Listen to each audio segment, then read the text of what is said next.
The Indianapolis Zoo is located in White River State Park, in Indianapolis, Indiana, United States. The Indianapolis Zoo is an institution accredited by the Association of Zoos and Aquariums, AZA, and the American Alliance of Museums as a zoo, an aquarium, and as a botanical garden.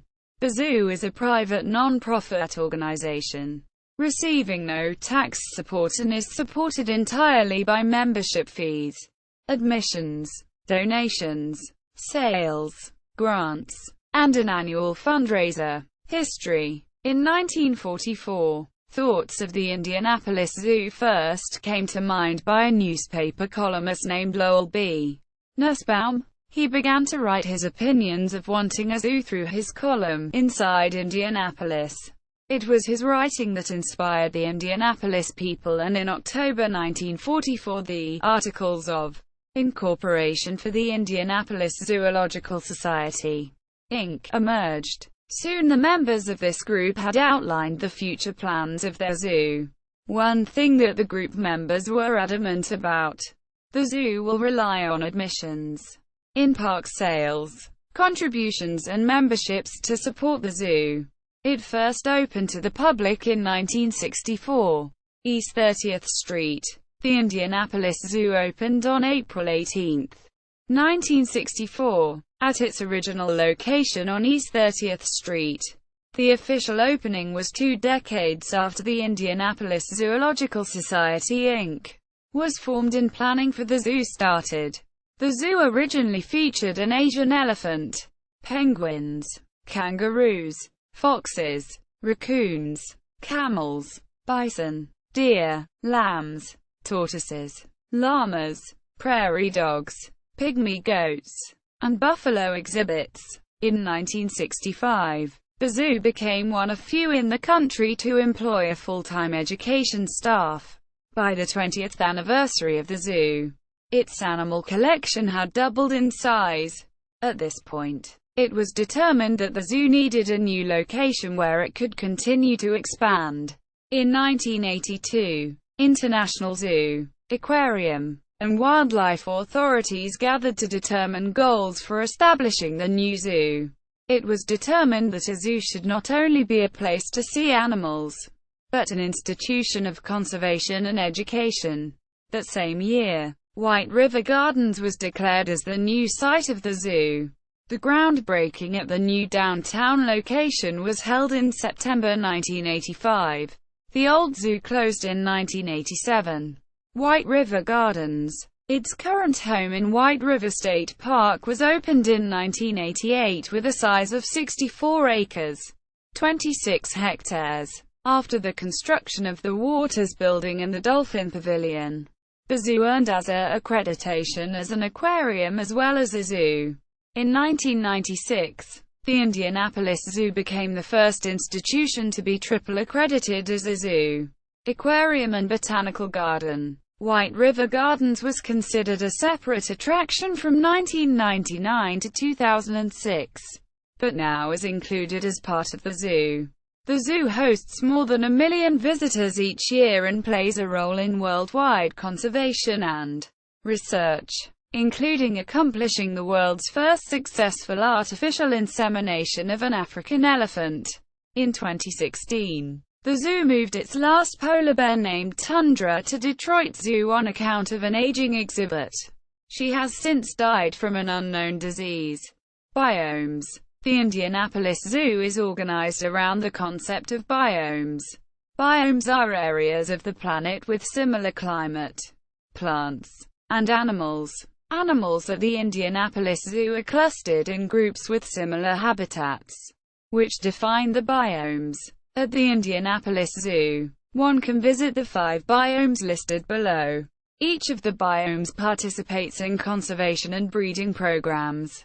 Dolphin Adventure Pavilion. The Indianapolis Zoo's highlight is a large dolphin pavilion, which features a combination of approaches to dolphin-human interaction and some new architecture, including the underwater dolphin dome, recently built as a 30-foot, 9.1 meter diameter, 12-foot, 3.7 meters high, underwater dome placed squarely in the middle of the dolphin performance pool, a first for U.S. zoos.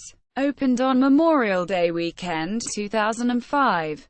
Zoo visitors can now view dolphins from underneath the surface of the water. Marsh Dolphin Theater. On top of the water. The interior of the Marsh Dolphin Theater features a 1,000,000-gallon-plus pool and a coastal village scene, complete with buildings and wharf, where a dolphin show occurs every day. Dolphin in Water Adventure. The Indianapolis Zoo has the Midwest's only in-water dolphin program for the public, allowing guests to interact with the dolphins in their exhibit. International Orangutan Center. In early September 2012, the Indianapolis Zoo broke ground on a new $21.5 million project known as the International Orangutan Center, which will serve not only as an exhibit for guests to enjoy, but also as a research hub to help orangutan conservation. The project is being partially funded by a $2 million donation from the Family Foundation of Dean and Barbara White. The exhibit houses 9 orangutans and features a 90-foot-tall viewing atrium and an aerial cable ride to give visitors a one-of-a-kind view of the animals. The exhibit includes a series of cable highways to allow the orangutans to travel throughout the zoo at their leisure. The exhibit opened Memorial Day weekend 2014. Rides: Combo Family Coaster, White River Junction Train Ride, Endangered Species Carousel, SkyQuest People Mover, Conservation and Research. The Indianapolis Zoo has a multifaceted approach in its conservation and research efforts. The Indianapolis Zoo is the presenter of the Indianapolis Prize, an award for animal conservation.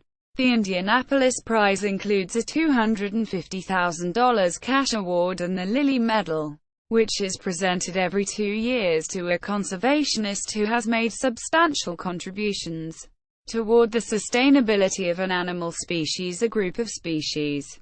The Indianapolis Zoo participates in the Species Survival Plans, SSPs, and conservation programs of the Association of Zoos and Aquariums, ASA, the National Zoo Membership Organization of the United States, under the auspices of the Polly H. Hicks Institute for Conservation and Research, an initiative that supports the Society's current and future research and conservation programs. The zoo conducts research projects both in situ and ex situ on selected species. The Indianapolis Zoo also participates in 3 conservation and research foundations: the International Elephant Foundation, IEF, the International Iguana Foundation, IIF, and the International Rhinoceros Rhino Foundation, IRF. The Hicks Institute also supports the Tarangire Elephant Project in Tanzania to protect migration corridors from Tarangire National Park to the Ngorongoro Conservation Area. The zoo has a second partnership with the IUCN, the World Conservation Union, a conservation network. The Indianapolis Zoo, in partnership with the MacArthur Foundation, is supporting the IUCN's project documenting the known impacts of climate change on species and habitat. Incidents. On August 9, 2006, a truck with a shipment of 24 penguins, an octopus, and several exotic fish from the Indianapolis Zoo to Moody Gardens in Galveston, Texas, flipped over due to driver error. Several fish died immediately as their bags popped. 3 Gentoo penguins were killed after being hit on the roadway as the truck was turned back over. 2 rockhopper penguins were found, 1 dead and 1 alive. A king penguin had an injured wing and 2 other penguins were in shock. The surviving animals were taken to a zoo near Tyler, Texas for treatment. Texas law requires that drivers of such a vehicle hold a commercial driver's license to legally drive it, and neither of the women driving the truck held such a license.